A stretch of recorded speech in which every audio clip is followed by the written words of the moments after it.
Magandang araw, Bagong Pilipinas. Narito ang Police News Express kaugnay sa Trillion Peso March para sa oras na ito.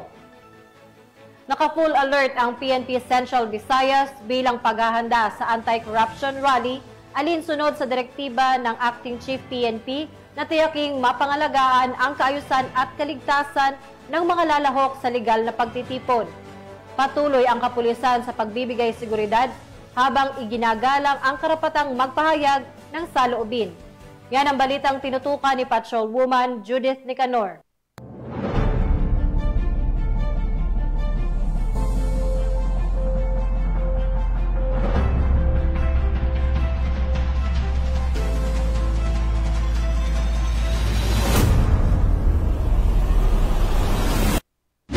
Ang Police Regional Office 7 ay kinasanang ganap ang mga hakbang sa seguridad sa buong Central Visayas bago ang Setyembre 21 na anti-corruption protest rally na tinitiyak ang kapayapaan, kaayusan at kaligtasan ng lahat ng kalahok at komunidad. Ang inisyatibo na ito ay kasunod ng direktiba ng Acting Chief PNP, Police Lieutenant General Jose Melencio C. Nartates Jr. na pangalagaan ng mga legal na pagtitipon habang pinipigilan ang pagkagambala sa kaayusan ng publiko. Ang mga kapulisan ng Pro 7 ay estratehikong nakatalaga sa mga pangunahing lugar, pinapanatili ang kahandaan at mabilis na kakayahang tumugon. Kinitiyak ang masusing koordinasyon sa mga unit ng lokal ng pamahalaan at mga kasosyong ahensya at epektibong mga operasyong pansiguridad na sumasaklaw sa pamamahala ng mga tao, kontrol sa trapiko at pagtugon sa mga emerensya. Sa pamamagitan ng mas maiging pagbabantay at maagap ng mga hakbang, mas pinagtibay ng Pro 7 ang pangako nito sa agenda ng Acting Chief PNP na protektahan ng publiko,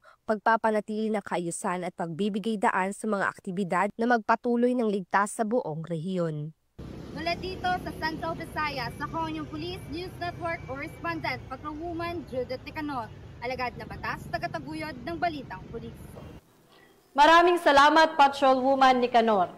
Para sa iba pang napapanahong balitang pampulisya, laging tumutok sa Police News Network, alagad ng batas, tagataguyod ng Balitang Pulis. Ako po si Patrolwoman Sari Bernales, nagbabalita para sa Police News Express.